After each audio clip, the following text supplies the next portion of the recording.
పిఠాపురం పట్టణం MRO office ఎదురుగా ఉన్న అల్లూరు సీతారామరాజు విగ్రహానికి జనసేన నాయకులు పూలమాలలు వేసి ఘనంగా జన్మదిన మహోత్సవం నిర్వహించారు. ఈ కార్యక్రమానికి ముఖ్య అతిథిగా పిఠాపురం పట్టణ జనసేన ఇన్ఛార్జ్ డాక్టర్ చిక్కాలు విచ్చేశారు. ఈ సందర్భంగా మాట్లాడుతూ మన్యం వీరుడు భారత స్వాతంత్ర సమరయోధుడు అల్లూరు సీతారామరాజు జయంతి వేడుకలను ప్రతి ఏటా జూలై 4న ఎంతో వైభవంగా జరుపుకుంటున్నామని, ఈ మహోత్సవాలను ఆంధ్రప్రదేశ్ ప్రభుత్వం అధికారిక రాష్ట్ర పండుగ అత్యంత ప్రతిష్టాత్మకంగా నిర్వహిస్తుందని, ఆయన దేశభక్తి ధైర్య సాహసాలు నేటి యువతకు ఎంతో స్ఫూర్తిదాయకమని అన్నారు. అలాంటి వ్యక్తి మన పవన్ కళ్యాణ్ అని, పోరాట ప్రతిమలు ఉద్యమ స్ఫూర్తి కలిగిన వ్యక్తి జనసేన పార్టీ అధినేత పవన్ కళ్యాణ్ అని అన్నారు. అనంతరం జనసేన నాయకులు సురవరపు సురేష్ మాట్లాడుతూ గిరిజన బిడ్డలకు, మన్యం ప్రజలకు అల్లూరు సీతారామరాజు అంటే ఒక నిదర్శన ఆదర్శనం అన్నారు. అలాగే పవన్ కళ్యాణ్ కూడా గిరిజనుల కోసం ప్రత్యేకంగా దుప్పట్లు, చెప్పులు ఇచ్చి నా వ్యక్తిగత వాళ్ల కష్టాలు తెలుసుకోవడం కోసం చెప్పులు లేకుండా నడుచుకుంటూ వెళ్లిన వ్యక్తి పవన్ కళ్యాణ్ అన్నారు. ఈ కార్యక్రమంలో వైస్ ఇన్ఛార్జ్ బాలపల్లి అనిల్, జనసేన నాయకులు సురవరపు సురేష్, జోగా వీర వెంకటరమణ, వార్డు ఇన్ఛార్జీలు వనం వీరబాబు, సోరంపూడి లక్ష్మీపతి, నాగేంద్ర, సురేష్, కె సాయి, కొత్తెం బాబురాం, లోబరాజు, కుక్కల నాగమణి, అరుణ, జనసేన వీర మహిళలు తదితరులు పాల్గొన్నారు.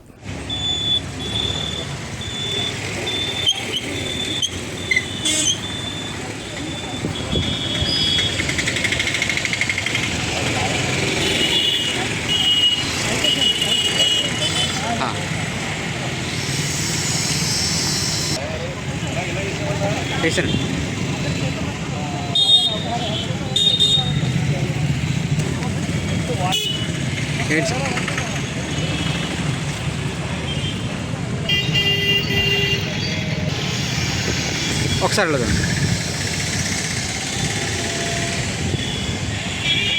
చెప్పండి.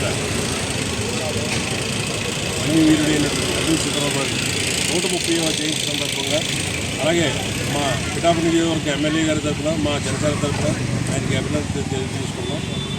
ఈరోజు ముఖ్యంగా ఏంటంటే మా డిప్యూటీ సీఎం గారు పవన్ కళ్యాణ్ గారు, మన శాసనసభ్యుడైనటువంటి వారు అల్లూరు సీతారామరాజు గారు విషయాలు ఎన్నో విషయాలు చెప్పి ఆయన ఆదర్శం తీసుకుని ఎన్నో విధాలుగా డెవలప్ చేశారు.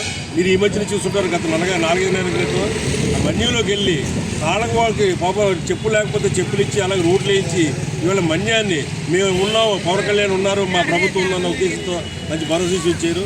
అటువంటి మంచి ఇలాగ అల్లూరు సీతారామరాజు బాటలో నడుతున్నారంటే మా పార్టీ అధ్యక్షుల వారు, మా డిప్యూటీ సీఎం గారికి ఎంతో అభినందనలు తెలియజేసుకున్నాం. అందరికీ నమస్కారం అండి. నేను doctor CH Varalakshmi, Pithapuram junction పక్కన ఇన్ఛార్జ్. ఈరోజు మనందరం కూడా ఇక్కడ అల్లూరు సీతారామరాజు జయంతి ఉత్సవాలు జరుపుకోవడానికి సమావేశమయ్యారు. మీకు తెలుసు, అల్లూరు సీతారామరాజు గారు మన్యం వీరుడిగా ఎంతో ప్రసిద్ధి చెందారు. ఆయన పోరాట పటిమతో బ్రిటిష్ సామ్రాజ్యాన్ని గడగడలాడించారు. ఆయన ఎంతో సాహసంతో బ్రిటిష్ వారిని ఎదిరించి మనకు స్వాతంత్రం తీసుకురావాలని కలగన్నారు. అలాంటి పోరాట పట్ల ఈరోజు మన నాయకులు కొందరు పవన్ కళ్యాణ్ గారు మనం చూసాం. ఆయన కూడా ఇంచుమించు 2014 పార్టీ పెట్టి పుష్కరకాలంగా పోరాటాలు చేసి ఇప్పుడు మనకి పిఠాపురం ఎమ్మెల్యేగా, మన రాష్ట్ర ఉప ముఖ్యమంత్రిగా మంచి పదవిని అధిరోహించారు. ఆయన చెప్పేది ఒకటే, పోరాటమే మనకి మన స్వాతంత్రానికి కానీ మన అభివృద్ధికి కానీ అది దోహదపడుతుంది. అలాంటి పోరాట ప్రతిమ మన ప్రతి జనసైనికుడు అలవర్చుకొని నాయకత్వ లక్షణాలు పురిపూర్చుకోవాలని చెప్పేసి చెప్తారు. అలాంటి నాయకుడు పిఠాపురానికి దొరకడం మా పిఠాపురం ప్రజలందరూ అదృష్టం. ఆయన నేతృత్వంలో, ఆయన చూపించిన దారిలో మా జనసేన నాయకులు, జనసేన వీరమహిళలు అందరూ కూడా మేము పయనించి పిఠాపురం అభివృద్ధికి బాగుంటుంది ఆలోచిస్తామని, పిఠాపురాన్ని అభివృద్ధి పదంలో దేశంలోనే పిఠాపురం ఒక గర్వకారణం నియోజకవర్గంగా తీర్చిదిద్దేలా మేము కూడా మా వంతు కృషి చేస్తాం. Thank you one and all.